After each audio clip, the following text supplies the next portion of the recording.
Have you ever felt like you're trapped in a cycle? Earn money, spend money, and somehow still never have enough? It's like a wheel turning endlessly, and you don't even know when or how it will stop. I used to live like that. I was a slave to money. Not because I was lazy or reckless, but simply because I didn't understand how money really works. I thought, if I just work hard, save every penny, surely things will get better someday. But year after year, my bank account barely moved.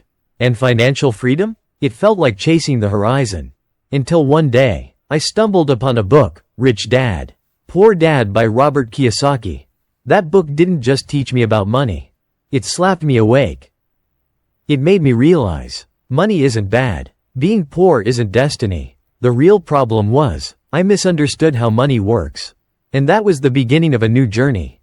Not a journey to become rich just to show off, but a journey to be free. Free from stress, free from dependency, free to live life on my terms. I read, I tried, I failed, I learned, and from it all, I discovered 5 powerful money rules not from textbooks, but from my own hard-earned experience. And today, I'm here to share them with you. Every lesson, every mistake, every insight that cost me sweat, time, and sometimes even tears. Because if these rules helped me break free from the financial trap, I believe they can help you too. Let's start with rule number 1, the rule that completely shifted the way I think about money. Light bulb rule number 1. Understand how wealth is created in society. When we were kids, we were told, study hard, be obedient, get a stable job, life will be secure, maybe even comfortable. Society was built around this idea. And we believed it. We thought, surely, the hardest workers will eventually become the richest. But as I grew up, I saw something strange. The richest people I met weren't always the hardest working. In fact, many of them worked less than I did. Yet they made 10, 100, even 1.000 times more than me.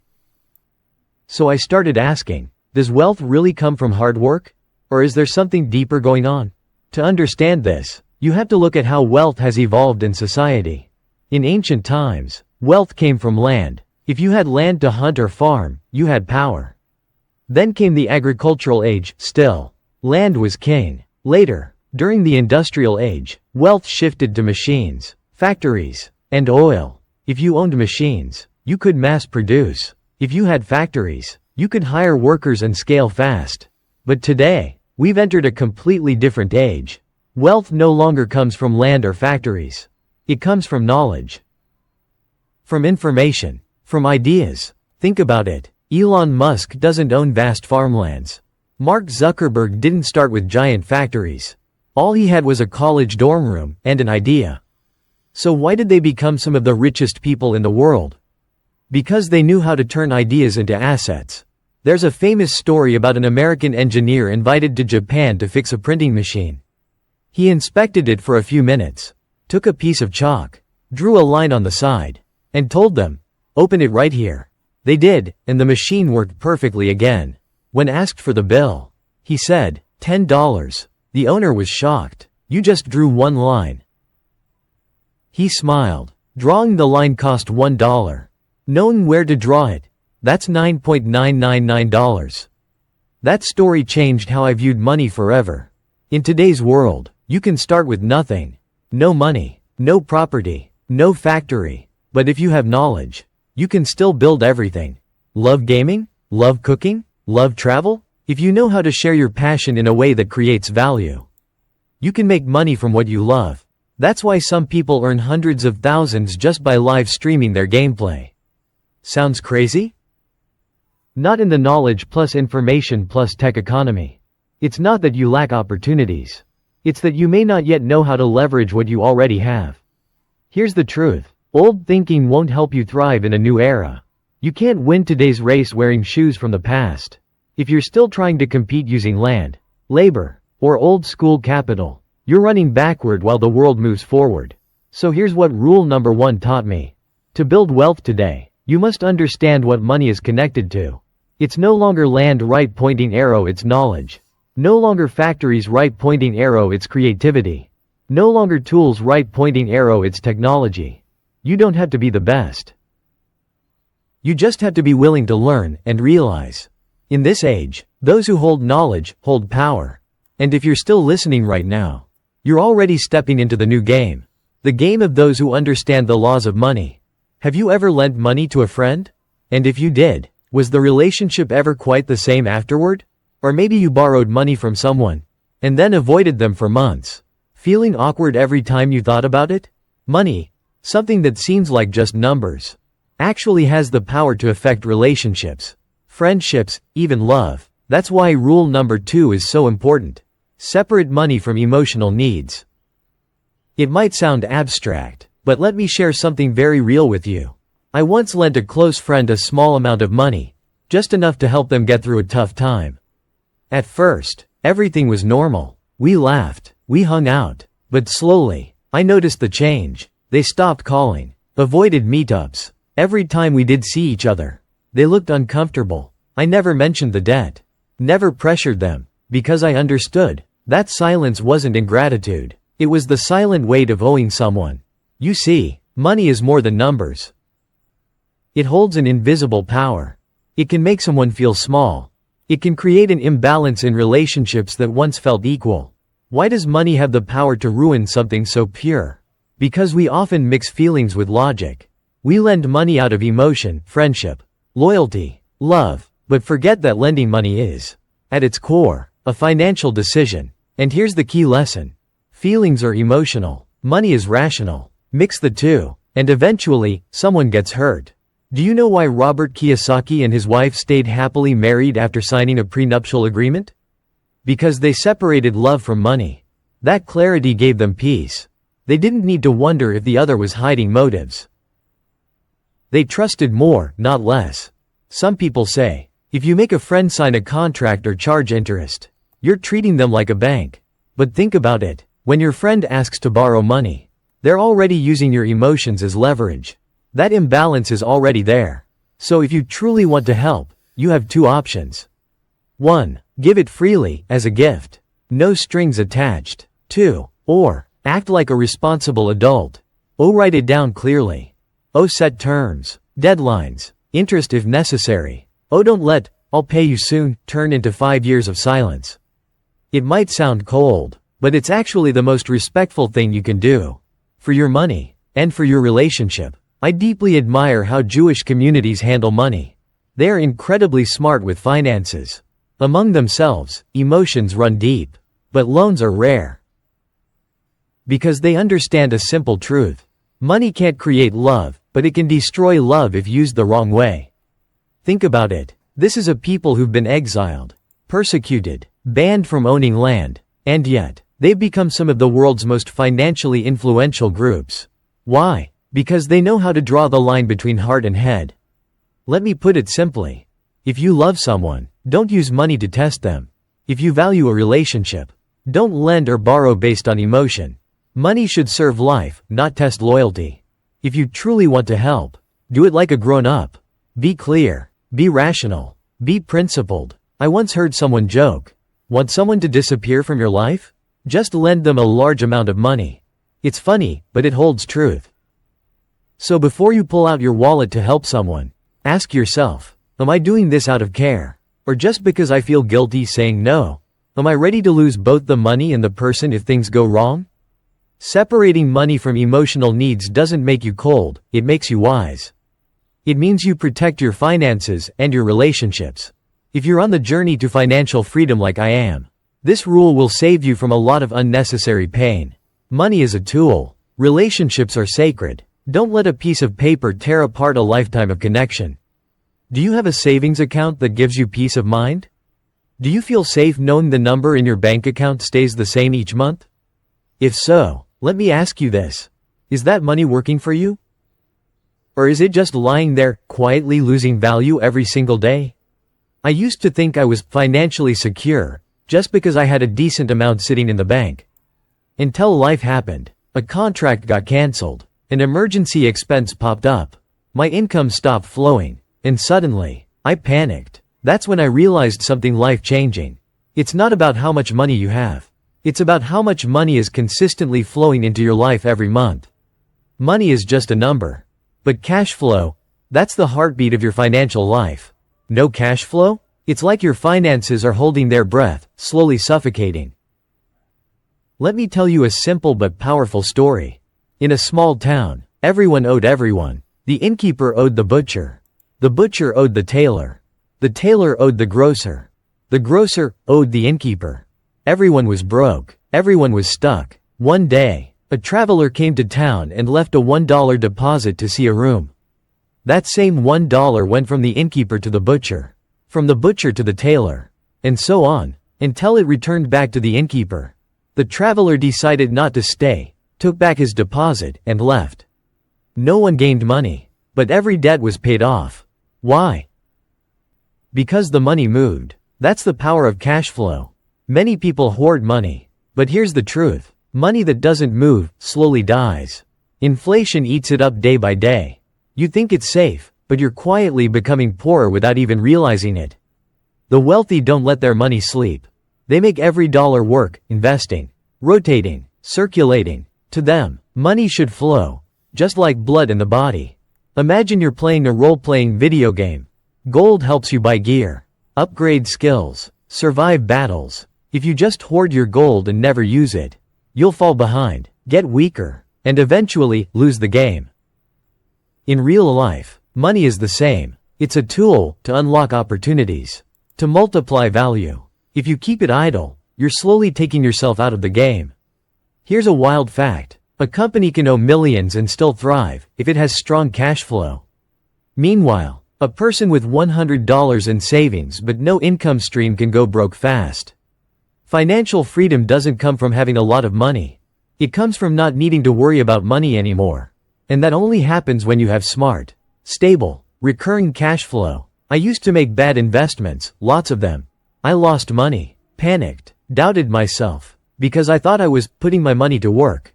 But really, I was throwing it into things that didn't create cash flow. Until I learned this lesson. Good investments generate cash flow. Not just hope that someday they'll go up in value. That's when I started changing my strategy.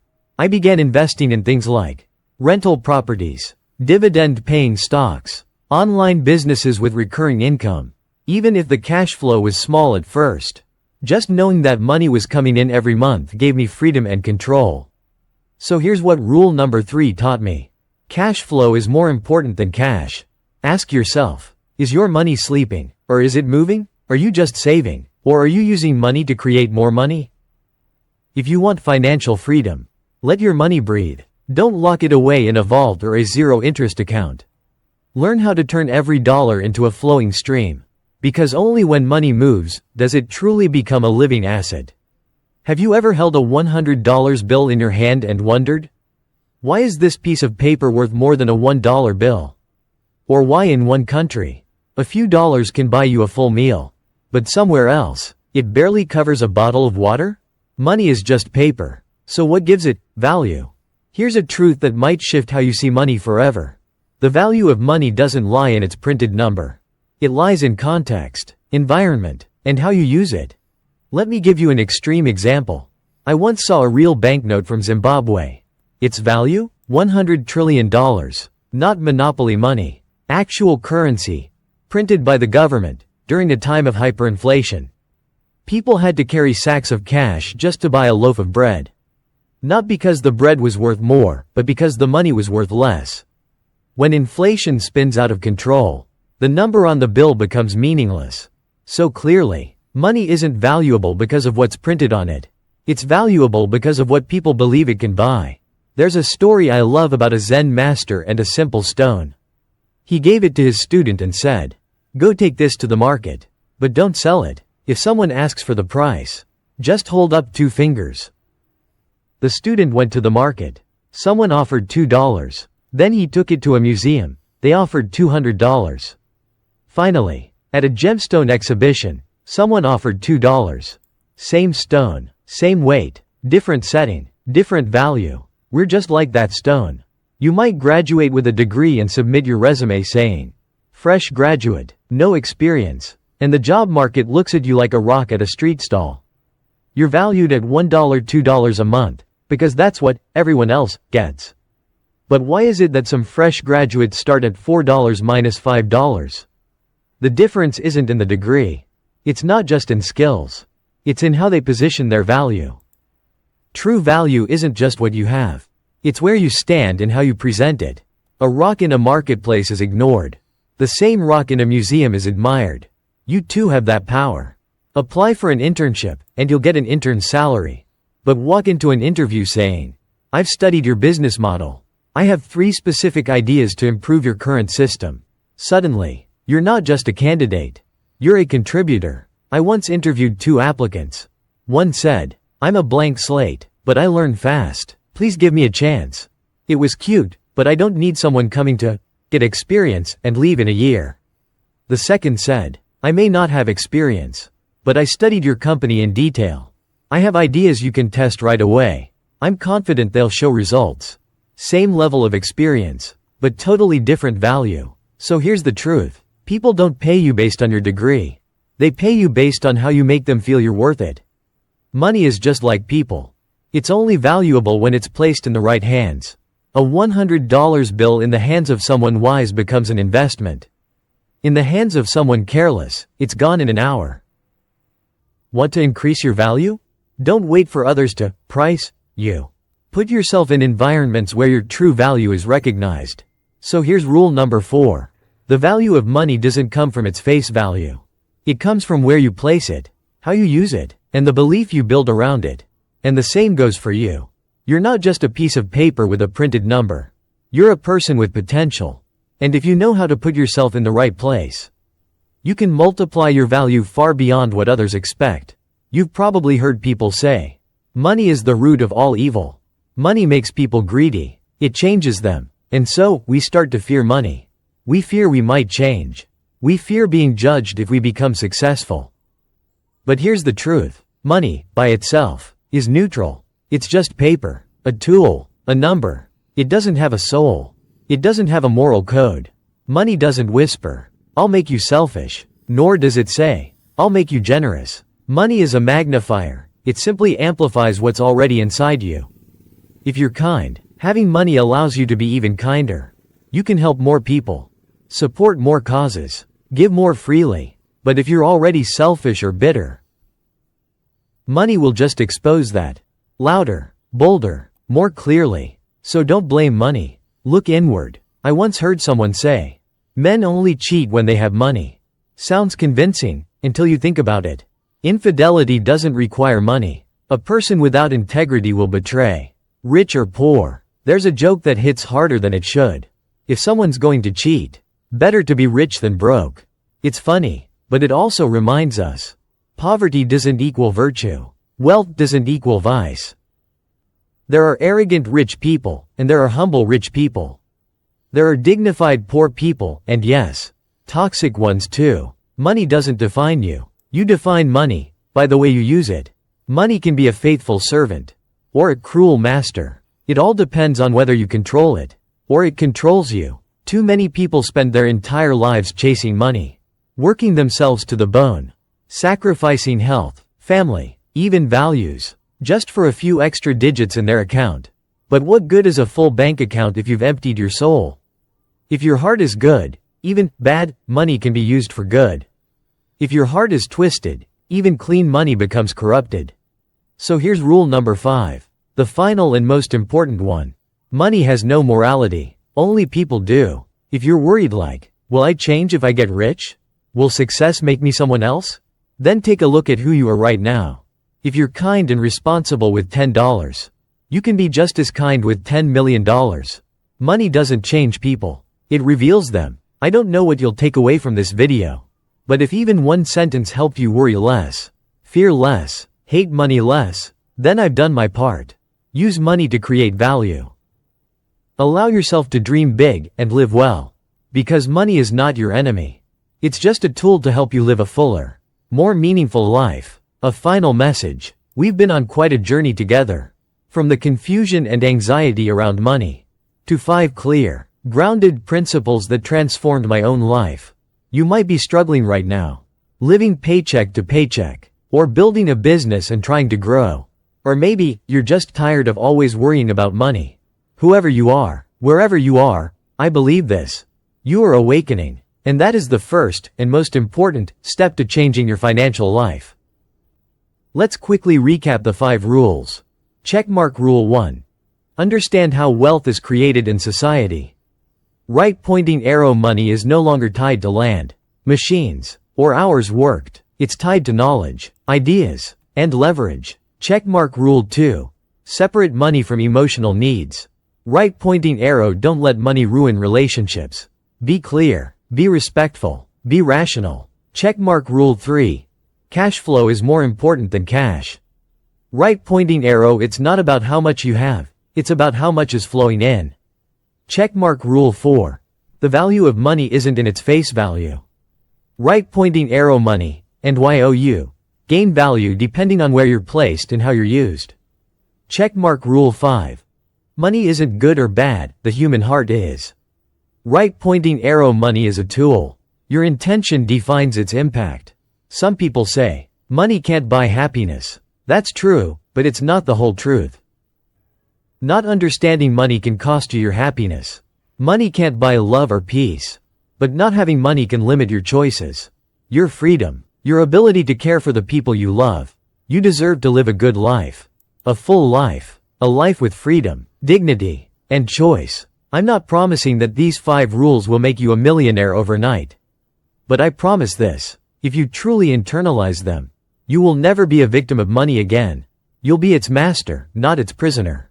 You'll begin the journey toward financial freedom. A journey that's not only practical, but meaningful, sustainable, and yours. So if you don't know where to start, pick one rule that spoke to you the most. Write down one action you can take this week.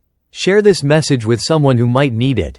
And if you can, invest in learning, real, deep learning about finance, business, and investing. That's the one investment that never fails. I wasn't born rich. I wasn't born smart. I've been broke, in debt, and lost. But these 5 truths helped me break through. I'm not here to teach. I'm here to pass on the light that was once passed to me. And if I can be that light for you, then I ask just one thing. Be that light for someone else. Money doesn't have to be something you fear.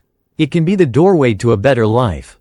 One with purpose, generosity, and peace. You deserve that life. Folded hands, thank you for listening to this message. If it helped you, please like, share, and subscribe. Because we're not just learning how to make money. We're learning how to live meaningfully. I'm Bace, and I'll be right here with you. On the journey to financial freedom and true happiness. Money doesn't define who you are. But who you become depends on how you use it.